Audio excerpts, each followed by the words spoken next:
नमस्कार, मुंबई से फिर एक बार आपके सामने मैं हूं रविंद्र जैन। स्वागत है रविंद्र जैन 07 इस चैनल में आप सभी का। देश और जनता के हित में सदैव तत्पर बात करने वाला आपका अपना। विनती करता हूं देवेंद्र फडणवीस से फिर एक बार नए विषय के अंदर कि आखिर मुंबई को बचाइए, आप लेट ना करिए। एक नया फंडा मुंबई में इकट्ठा हो चुका है।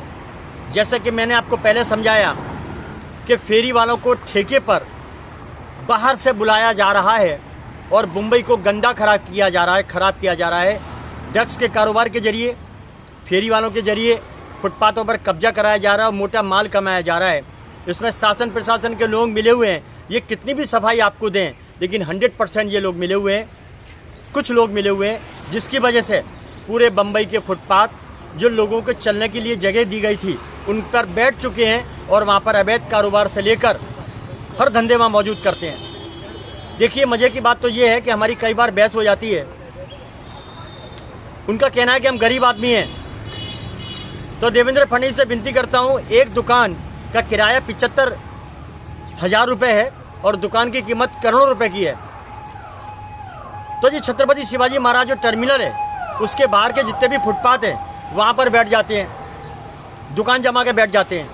तो देखिए कि एक दुकान खरीदने जाएंगे तो 2, 5, 10 करोड़ की आती है और छत्रपति शिवाजी महाराज जो वर्ल्ड धरोहर है हमारी, छत्रपति शिवाजी महाराज का एक मजबूत नाम है, उसके बाहर कब्जा कर लेते हैं।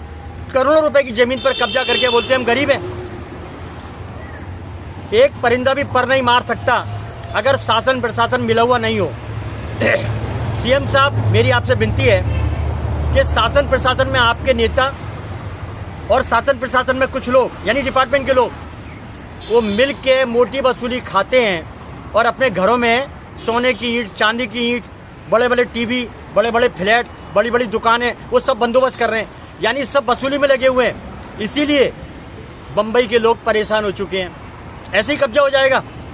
आप गलत पार्किंग करेंगे तो टोल वाले को सपना आ जाता है, उसको भैरोजी आ जाते हैं कि भाई गलत पार्किंग हुई है, उठा लो गाड़ी।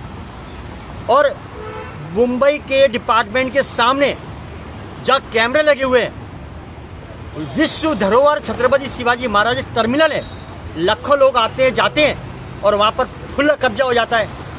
ये मजाक है। जो पोस्ट ऑफिस है, पूरे पोस्ट ऑफिस की फुटपाथें फेरी वालों ने घेर रखी है। धीरे धीरे करके अंदर पहुंच जाएंगे। जो व्यक्ति मर्यादा का और कानून का सौदा करता है उसे फांसी दी जाए।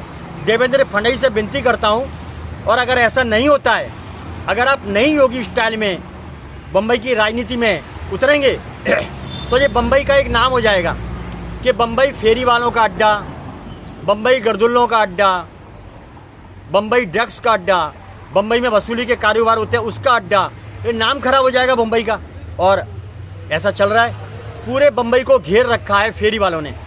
तो ये स्थिति इतनी खराब हो चुकी है। देवेंद्र फडणवीस, मैं बार बार विनती करता हूँ आपसे, इसके पीछे पूरा गैंग शामिल है और शासन प्रशासन के लोग शामिल हैं। ये अपने कर्तव्य का सौदा क्यों करते हैं? इनको काय के लिए पद दिया गया है कि देश की सेवा करें, पब्लिक को नुकसान ना पहुँचाए, लेकिन यहाँ तो उल्टा हो रहा है। सब वसूली करने में लगे हुए हैं, माल बनाने में लगे हुए हैं। तो ऐसे लोगों को फांसी लगा दो, क्या हुआ?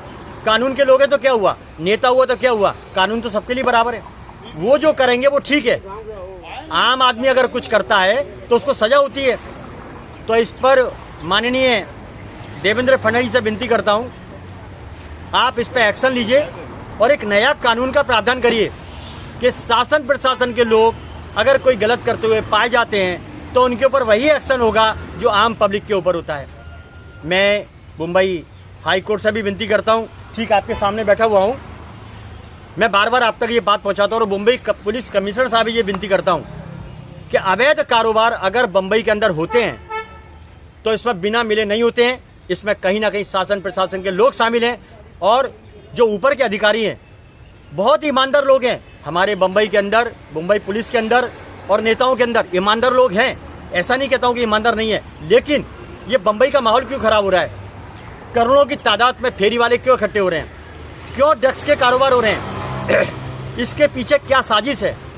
बम्बई में क्यों भीड़ इकट्ठी हो रही है? कहीं ये संभल बनाने की साजिश तो नहीं है? इतने बांग्लादेशी बम्बई के अंदर आ रहे हैं, उनको लाया जा रहा है, उनके झूठे आधार कार्ड बनाए जा रहे हैं, शासन प्रशासन की मिलीभगत है, ये अपने ही देश को फिर से गुलाम करना चाहते हैं। ऐसा सोच बन गया इनका, सिर्फ पैसे कमाने के लिए। अपने घर में टीवी लगाने हैं बड़े बड़े, औरत को जेवर देना है बड़ा बड़ा भर भर के बना के। तो ऐसे गलत काम करके जो अपने घर में पैसा ले जा रहे हैं, ये कहाँ तक ठीक है?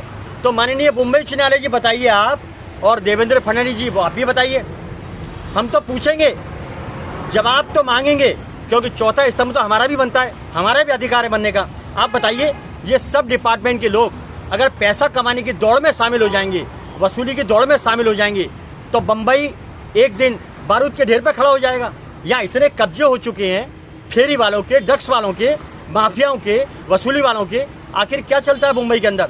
मुंबई का नाम जो भी खराब करेगा, चाहे वो शासन प्रशासन का हो या वो कोई आम आदमी हो, उसे सजा फांसी से कम न दी जाए, योगी स्टाइल में ठोक दिया जाए, फैसला कर दिया जाए। तारीख पे तारीख नहीं चाहिए। माननीय मुंबई उच्च न्यायालय में आपसे विनती करता हूँ, जिस तरह आपका पूरा एरिया है खूबसूरत, एक भी फेरी वाला नहीं है, और राजभवन के बाहर एक भी फेरी वाला नहीं है, मंत्री जो मंत्रालय वहाँ पर फेरी वाला नहीं है, यानी कोई भी सरकारी जगह है वहाँ पर कोई भी फेरी वाला नहीं है, तो फिर क्यों छत्रपति शिवाजी महाराज को घेर कर रखा है, टर्मिनल को घेर कर रखा है? हर स्टेशन पर कार्रवाई होती है, फिर बैठ जाते हैं, फिर कार्रवाई होती है, फिर बैठ जाते हैं। ये भीड़ का पूरा षड्यंत्र है, और इस षड्यंत्र में आपके लोग शामिल हैं, डिपार्टमेंट के लोग शामिल हैं, जो मोटा माल खाकर इनको बैठाते हैं, वरना लोग इनसे डरते हैं और फेरी वाले इनसे नहीं डरते हैं। आखिर सौदा क्यों करते हैं? डिपार्टमेंट के लोग जो भी सौदा करते हैं, उनके गांव से घर तक, बम्बई से और उनके गांव तक जांच होनी चाहिए। इसमें आपको पूरा खुलासा होगा कि कितनी संपत्ति इन्होंने अर्जित की है, अपने बाप के नाम, अपनी माँ के नाम, और अपने ससुर के नाम, अपनी सास के नाम, अपने देवर के नाम, जेठानी के नाम, चाची के नाम, चाचा के नाम। ये सब आप गौर करिए। ये देखने में आपको कर्मचारी लगते हैं, ये देखने में आपको छोटा लगते हैं, लेकिन बड़े बड़े कांड करने में ये लोग माहिर हैं, और मिल के कांड करते हैं। मोटा देश को नोचने का काम करते हैं, देश को बर्बाद करने का काम करते हैं, देश से गद्दारी का काम करते हैं, माल बनाते हैं। माननीय मुंबई उच्च न्यायालय से विनती करता हूँ, आपके आदेश हजारों बार पेपर में आ गए, नवभारत टाइम्स में आ गए, नवभारत में आ गए, टाइम्स ऑफ इंडिया में आ गए, हिंदुस्तान टाइम्स में आ गए। कोई पेपर नहीं बचा जहाँ आपके आदेश हैं कि जनता के लिए जो फुटपाथ है उन पर कब्जा न हो, जनता को चलने दिया जाए। बावजूद आज आपकी पेपर में आती है, कल कार्रवाई होती है, परसों कार्रवाई होती है, उसके बाद फ़ोन करके ये फेरी वालों को बोल देते हैं अभी मामला ठंडा हो गया, आप सब आ जाओ। देखिए, जर जमीन जोरू में हर आदमी बिकता आया है, लेकिन जो देशभक्त होगा वो नहीं बिकेगा। छत्रपति शिवाजी महाराज ने महाराष्ट्र की शान और सम्मान को बरकरार रखा था, लेकिन लोग क्या कर रहे हैं अभी? हर व्यक्ति छत्रपति शिवाजी महाराज की तरह काम क्यों नहीं करता? हर महिला महारानी लक्ष्मीबाई क्यों नहीं बनती?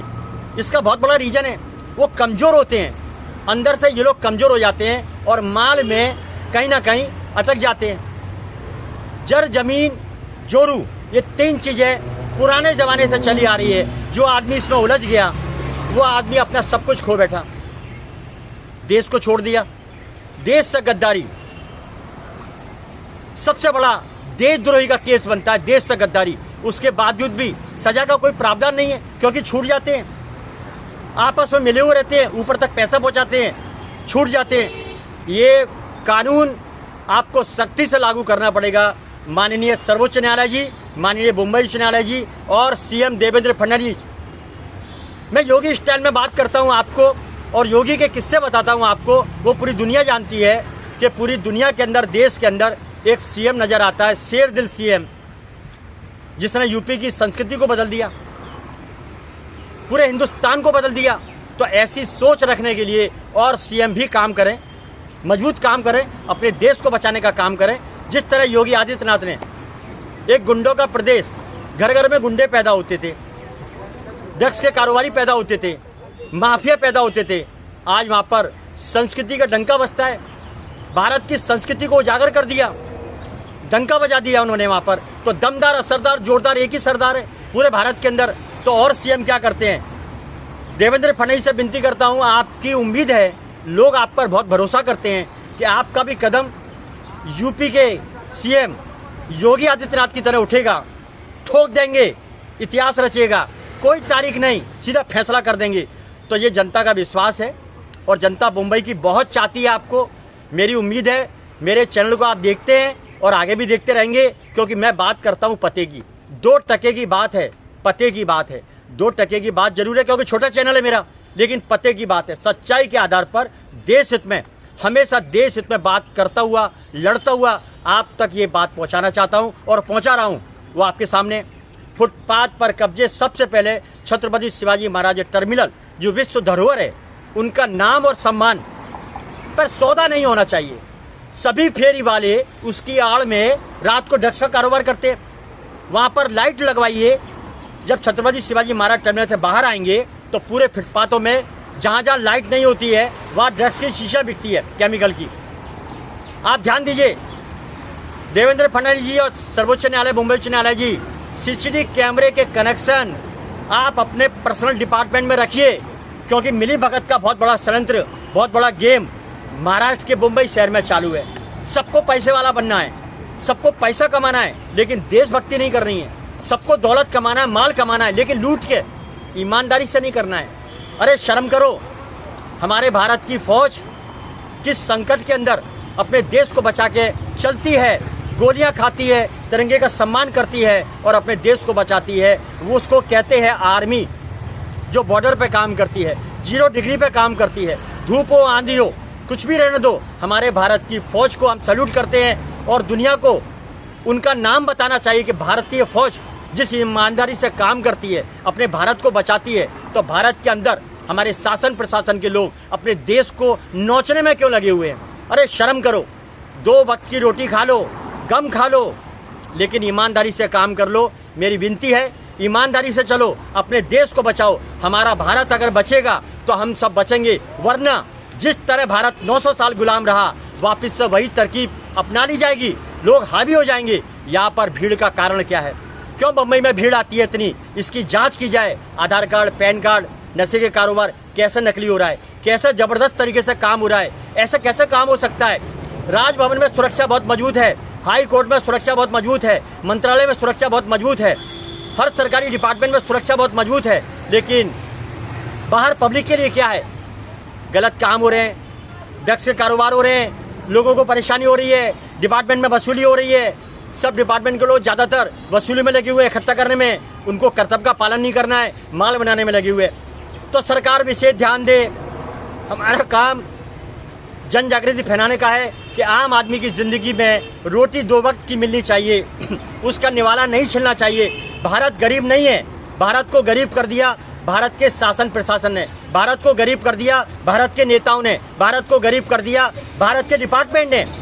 आम आदमी की ज़िंदगी में एक औरत को सोने का मंगलसूत्र नहीं है, 100 ग्राम घर में चांदी नहीं है, 1 तोला सोना नहीं है, सब नेताओं के घर में मिलेगा, शासन प्रशासन के घर में मिलेगा। औरतों का जेवर खा गए, उनका मंगलसूत्र खा गए, उनका ईमान खा गए, उनका धर्म खा गए, उनका जो खाने का 2 वक्त का रोटी था वो भी खा गए। ये सब शासन प्रशासन के मिलकर लोग गरीब आदमियों को नोच नोच कर खा रहे हैं और माल बना रहे हैं। बड़े बड़े डिपार्टमेंट, बड़े बड़े स्टोर, बड़े बड़े होटल, बड़े बड़े रेस्टोरेंट, बड़े बड़े बंगले, इन सब नेताओं के हैं, शासन प्रशासन के हैं। गरीब आदमी की झोंपड़ी भी खा गया, वहाँ का नेता गरीब आदमी की झोंपड़ी भी खा गया। सौदेबाज हो चुका है शासन प्रशासन का। लोग कहाँ लेके जाओगे? सिकंदर चला गया, अकबर चला गया, बाबर चला गया, हुमायूं चला गया, अकबर चला गया, सब चले गए, लेकिन माल सब यही छोड़ गए, कोई लेके नहीं गया। खाली आता आया था, खाली आ जाएगा। याद कर, जिंदगी में जैसा कर्म करेगा वैसा फल पाएगा। एक हिंदू धर्म को पढ़ लो तो सच्चाई पे काम करोगे, वरना मरने के पहले फिर भगवान को याद करोगे, उससे कुछ नहीं होगा। जैसा कर्म करेगा फल भी वैसा मिलेगा। नींबू बोने वाले को आम कैसे मिलेगा? देवेंद्र फडणवीस से विनती करता हूँ, योगी स्टाइल में मुंबई को बचाइए, मुंबई का ढर्रा सुधारिए और शासन प्रशासन में जो लोग बैठे हुए हैं जनता के लिए, वो जनता को तकलीफ नहीं दें, अपने कर्तव्य का पालन करें। नहीं तो इनकी जांच करिए, मुंबई से और उनके गांव तक कितनी सारी जगह उन्होंने कब्जा कराया है, लोगों को मार के बनाया है। जांच होनी चाहिए, फांसी इनको भी होनी चाहिए। क्यों? आम आदमी को फांसी होगी, नेता को फांसी नहीं होगी, सरकारी डिपार्टमेंट में फांसी नहीं होगी। आम जनता गुनाह करे वो गुनाह है, और शासन प्रशासन के लोग गुनाह करें वो हवा में उड़ा दिया जाएगा। ये अंधा कानून है। मेरी विनती है देवेंद्र फडणवीस से योगी स्टाइल में आइए और मुंबई में कानून व्यवस्था को निपटाइए, योगी स्टाइल में इतिहास रचिए। बस नमस्कार, इसी उम्मीदों के साथ फिर आऊंगा नए विषय के साथ। मैं हूं रविंद्र जैन, देश और जनता के सतत तत्पर बात करने वाला। जय हिंद।